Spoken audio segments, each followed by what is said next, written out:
Are you looking for houseplants that like to dry out between watering? The kind of plant that you can just forget about and say, oops, I forgot to water that plant, and they will still be okay? Well, I've got you covered, because all the plants on today's list are super easy going. Let that soil get bone dry, these plants are going to be perfectly happy. These guys do not like wet feet, and you'll want to make sure you use a well draining soil. But yeah, these are all super easy. You can just put them in their spot, let them do their thing, water them when they're completely dry, and if you forget to water them for a few days after they've dried out, no problem, they're going to be fine. They're not fussy, they're really hardy, so let's get into the list. Behold, the humble corn plant. Now this might be one of those really common plants that you see all over the place, but let me tell you, this one is a true hero when it comes to not being watered very often. I often let mine dry out a little bit too much. It doesn't mind, it keeps putting out new growth. I even have mine in a low light area right now. Honestly, this one has got to be one of the easiest going plants out there. So if you're looking for something really low maintenance, whether it be for your home or in the office, because let's face it, in the office it's probably even more likely to get neglected, go ahead, get one of these. You can even put a couple of plants in the same pot, have one taller than the other. I'm on the lookout for another one to put in with this one, and they just make great plants.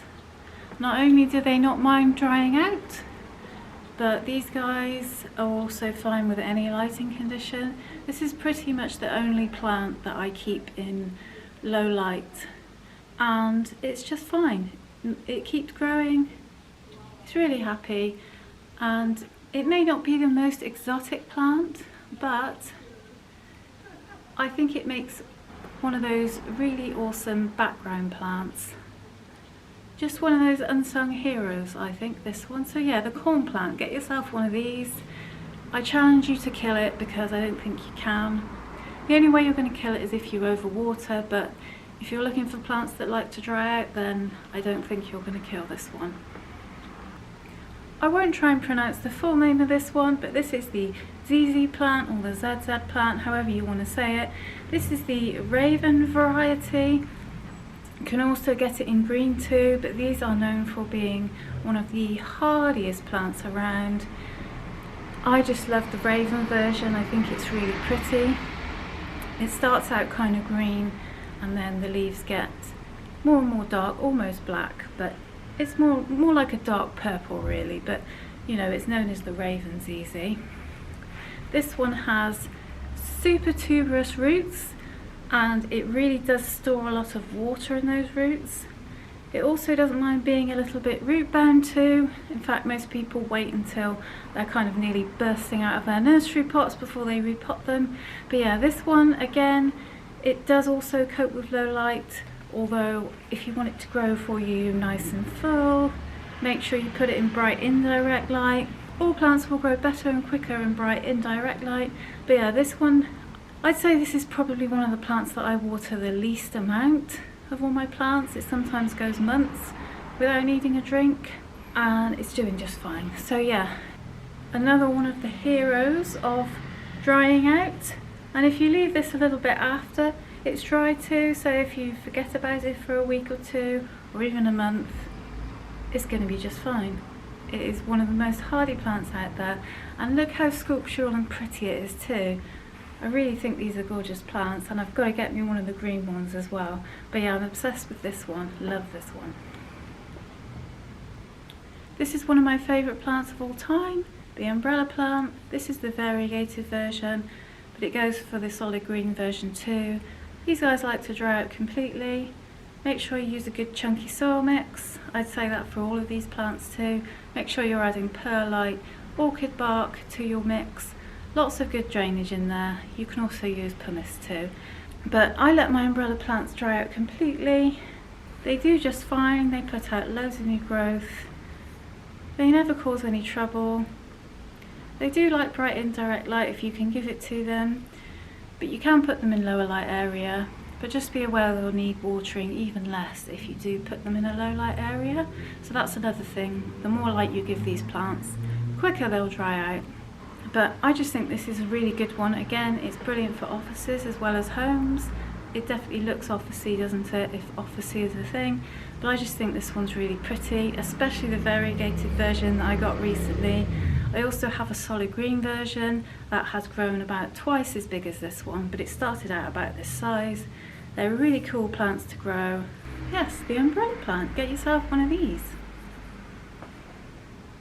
This right here is the Filodendron Prince of Orange, and I really like this philodendron. It's super easy to care for. Again, I let this dry out completely before I water it, and in fact I do that with all my philodendrons, to be honest, but this is just a good example to show you. They are prone to root rot if you do overwater them. Most plants are, to be honest with you. Again, you'll want to use a nice chunky mix for this one, but the thing I love about the Prince of Orange is it's got that lovely upright growth pattern. It grows sort of upright and around like this, and it's not one of the climbing philodendrons. It maintains this shape. I'm not actually certain how big it gets, but I don't think it's one of the really large philodendrons. But yeah, I always let this one dry out all the way. Again, when it's summer, like at the moment when it's hot, I'm having to be a little bit more careful checking my plants because they do dry out much quicker. You'd be surprised how much quicker they dry out in summer compared to winter, so do keep a little bit more of an eye on them if the weather's hot. But this guy really doesn't mind getting bone dry and then being watered. He quite likes that treatment, so that's what I shall continue to do for this one. And this one just adds a pop of orange to your collection too, as the leaves come in orange and eventually fade out to green. But I think this is one of the prettiest philodendrons out there, personally. Another classic is the Monstera adansonii. I'm always recommending this one to everyone, whether you're a beginner or not. This one is really hardy. It does like to dry out completely. I let all mine dry out completely before I water them. They're also really adaptable light-wise. You can put them in all sorts of situations. And this one I definitely recommend to people that think they're not good with plants. This is one of the ones I'd say get yourself one of these because it's really pretty, and unlike the Monstera deliciosa, it's much more compact. So if you don't have the room for a massive Monstera deliciosa, because they do get quite big, then get yourself a Monstera adansonii. Honestly, I am obsessed with these. This is one of my little baby ones, and this one is actually my favourite because my husband bought him for me, so he's a bit more special than my others. But whenever I see these, I can't help buying them even though I already have one. I just love this plant, I think it's gorgeous. And you can grow this one climbing or trailing. I've got all sorts of different ways that I'm growing mine. I'm even thinking of doing hydroponic ones soon too. But at the moment I think I'm going to let this little guy trail. But yeah, he's just no trouble at all. He's so hardy. He always just looks lovely. He keeps putting out loads of new growth all the time. You can't go wrong with one of these. Really brilliant plant, and a fast grower too. This one has everything. You should definitely get yourself one of these. Everyone needs one.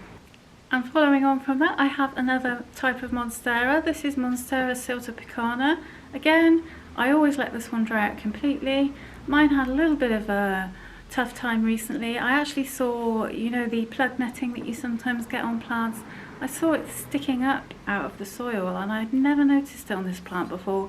So I kind of went in there and did a little bit of emergency surgery and got that out. But anyway, back onto the subject. This one is not only really happy to dry out, in fact this one's very dry, it might need a watering. It's also super fast growing again, really adaptable, very hardy, and even though it looks a little bit exotic with these silvery bits on it, it actually is really easy, just as easy as all the other plants I've listed. And again, you can have this trailing, or you can also grow it up a pole. And you see how this leaf here is a bit bigger than the others. Well, if you grow it up a pole, they may get a little bit bigger.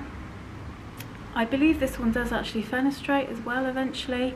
In fact, I do have a cutting, it's only a small leaf, rooting in water at the moment, and it has a tiny little fenestration in it, which I thought was super cute. But yeah, I've seen some mature versions of this where they're just all growing right up the pole and then they're cascading down it again because they're growing so fast. But these are just such hardy plants, real fast growers. And I actually found this one in a supermarket. I didn't know what it was really cheap. I just thought that's pretty. Later found out that it's sort of uncommon, I believe. You don't see it everywhere. I certainly haven't really seen it that much in the garden centres. But yeah, I really do love mine, and I love to propagate this one too. Which is another thing I haven't really talked about a great deal. A lot of these plants are really easy to propagate too if you're into that. Or if you're not, you just want a plant that will look nice. They're great for that too. This is a Ficus elastica teni, and this is a type of rubber plant. It's just a variegated rubber plant. You definitely need to let this one dry out between watering. If you don't, it will reward you with some browning on the leaves, which I do actually have some of. Unfortunately, because I didn't let mine dry out enough. Yeah, so I learnt that the hard way. This one likes to dry out completely, so I have now stopped watering mine too soon. I was watering it when it was sort of probably nearly dry, but not quite. But I've learned my lesson. Don't make the same mistake I did. Keep this plant looking pretty. Don't water it until it's fully dried out. And the same goes for my normal rubber plants too. I generally tend to let them dry out completely. I don't know whether it's a thing across the board for rubber plants, but certainly this one can be a bit finicky if you don't let it dry out with those brown bits. I really don't like brown bits on my plants. They really annoy me, and I expect they do you too. So if you've got one of these and it has brown bits, it may be because you're not letting it dry out. I've kind of learnt that from trial and error, but hopefully I'll get it right from here on in. I'll let you know how it goes. The browning has actually stopped, so fingers crossed that's the end of it. But yeah, really pretty plant. Really do love this one. I think mine's grown a bit so far. I've got it right in the window at the moment. It does want to have lots of light. It's not getting direct light, but it is getting bright indirect light, which is apparently the holy grail for most plants, isn't it? So, you know, I know it's sometimes difficult to work out what bright indirect light is, but I've got mine in a window where it's shielded by a net, so it doesn't get too harsh there. But I'm hoping, yeah, I think some of those, I think I have got some new leaves going to come through soon. I haven't had any new leaves on this yet. I've had this since December. I actually got this as a Christmas present, I think. But obviously it was in the middle of winter, so it wasn't growing anyway. And then later on I found that it had plug netting on it, so that probably restricted it a bit. But it's had a bit of time to adjust now. And then it had me overwatering it, and yeah. Hopefully I'll get it right now though, that's the only way I can learn really. Trial and error, but we'll see. Next up is the classic aloe vera. And I actually recently moved mine because I think it was getting a bit too much sun. It's gone a little bit brown in places. I think it's getting a little bit sunburnt. But anyway, I've moved it to another area now where it's shielded from the direct sun. But this definitely likes to dry out completely. And in fact, I usually wait maybe a week or two after it's dried out before I water it, because aloe vera, they do store water, and it is a succulent, so it does enjoy it when you're a bit mean with the watering. And I believe aloe vera is one of the most popular house plants, and for good reason. It's also a fast grower. You can see in this pot loads of baby aloe veras as well. So you can take those off as offsets if you want as well, and repot them and make more plants, or you can just leave them with this one and it will just make a bigger fuller plant.